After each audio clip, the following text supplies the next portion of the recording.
بسم اللہ الرحمن الرحیم۔ حضرت ہود علیہ السلام کا ذکر۔ حضرت ہود علیہ السلام عہد بن سوم بن نوح کے قبیلے سے تعلق رکھتے تھے۔ یہ عرب کے لوگ تھے۔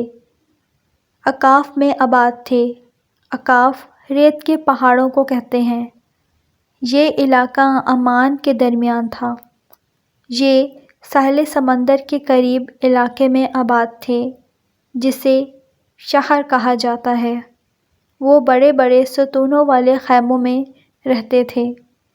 جیسے اللہ تعالیٰ کا ارشاد ہے، کیا تجھے معلوم نہیں کہ تیرے رب نے عہد والوں کے ساتھ کیا کیا، یعنی عہد دام کے ساتھ جو ستونوں والے تھے، ان کو عہد وانی بھی کہا جاتا ہے۔ طوفان نوح کے بعد عہد والی ہی سب سے پہلے بتوں کی عبادت کرنے والے ہیں، اور ان کے 3 بت تھے۔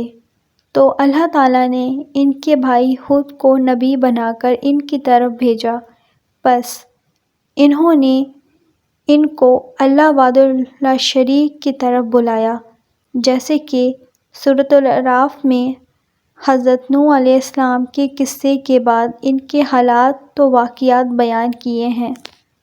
اور اللہ تعالیٰ نے فرمایا ہے، اور اسی طرح قوم عاد کی طرف ان کے بھائی ہود کو بھیجا۔ انہوں نے کہا کہ بھائیو، خدا ہی کی عبادت کرو اور اس کے سوا تمہارا کوئی معبود نہیں، کیا تم ڈرتے نہیں ہو؟ تو ان کی قوم کے سردار جو کافر تھے کہنے لگے، تم ہمیں احمق نظر آتے ہو اور ہم تمہیں جھوٹا خیال کرتے ہیں۔ انہوں نے کہا کہ بھائیو، مجھ میں حماقت کی کوئی بات نہیں ہے، بلکہ میں رب کا پیغمبر ہوں۔ میں تمہیں اپنے رب کا پیغام پہنچانے آیا ہوں اور تمہارا امانت دار خیر خواہ ہوں۔ کیا تم کو اس بات سے تعجب ہوا ہے کہ تم میں سے ایک شخص کے ہاتھ تمہارے پروردگار کی طرف سے تمہارے پاس نصیحت آئی ہے تاکہ وہ تمہیں ڈرائے؟ اور یاد کرو جب اس نے تم کو قوم نوح کے بعد سردار بنایا اور تم کو مخلوق میں پھیلا دیا، پس خدا کی نعمتوں کو یاد کرو تاکہ کامیابی حاصل کرو۔ وہ کہنے لگے، کیا تم ہمارے پاس اس لیے آئے ہو کہ ہم اکیلے خدا کی عبادت کریں اور جن کو ہمارے باپ دادا پوجتے ہیں ان کو ہم چھوڑ دیں؟ تو اگر سچا ہے تو جس چیز سے ہمیں ڈراتا ہے اسے لے آ۔ ہود نے کہا کہ تمہارے پروردگار کی طرف سے تم پر عذاب نازل ہونے والا ہے۔ کیا تم مجھ سے ایسے ناموں میں جھگڑتے ہو جو تم نے اور تمہارے باپ دادا نے اپنی طرف سے رکھ لیے ہیں، جن کی خدا نے کوئی سند نظر نہیں رکھی؟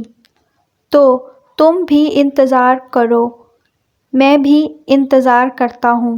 پھر ہم نے ہود کو اور جو لوگ ان کے ساتھ تھے ان کو نجات بخشی، اور جنہوں نے ہماری آیتوں کو جھٹلایا تھا ان کی جڑ کاٹ دی اور وہ ایمان لانے والے تھے ہی نہیں۔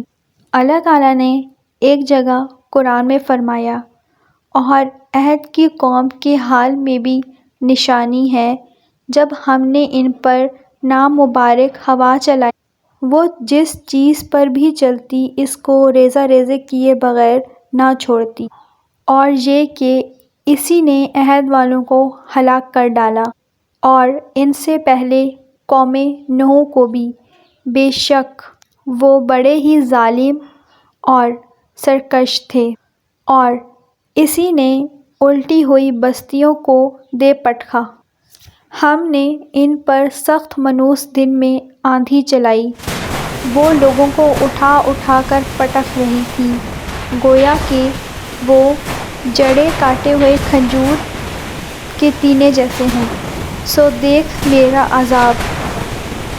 اور اسی طرح مزید دوسری جگہ پر فرمایا، اور جب لوگوں کے پاس ہدایات آ گئی تو ان کو ایمان لانے سے اس کے سوا کوئی چیز منع نہ ہوئی۔ کہنے لگے، کیا خدا نے آدمی کو پیغمبر کر کے بھیجا ہے؟ کہہ دو کہ اگر زمین میں فرشتے ہوتے کہ اس میں چلتے پھرتے اور آرام کرتے یعنی بستے، تو ہم ان کے پاس فرشتے کو پیغمبر بنا کر بھیجتے۔ اس لیے حضرت ہود علیہ السلام نے ان سے فرمایا، کیا تم نے تعجب کیا کہ تمہارے رب کی طرف سے نصیحت تم میں سے ہی ایک آدمی پر آئی تاکہ وہ تم کو اللہ کے عذاب سے ڈرائے؟ یعنی یہ کوئی تعجب والی بات نہیں۔ اللہ جس کو چاہے رسول بنا دے، اور اس کو کوئی پوچھنے والا اور اس پر کوئی پابندی لگانے والا نہیں ہے۔ عاد نے بھی پیغمبروں کو جھٹلایا۔ جب ان سے ان کے بھائی ہود نے کہا، کیا تم ڈرتے نہیں ہو تو تمہارا ایماندار پیغمبر خدا سے ڈرو، میرا کہنا مانو، اور میں اس کا تم سے بدلہ نہیں مانگتا، میرا بدلہ اللہ کے ذمہ ہے۔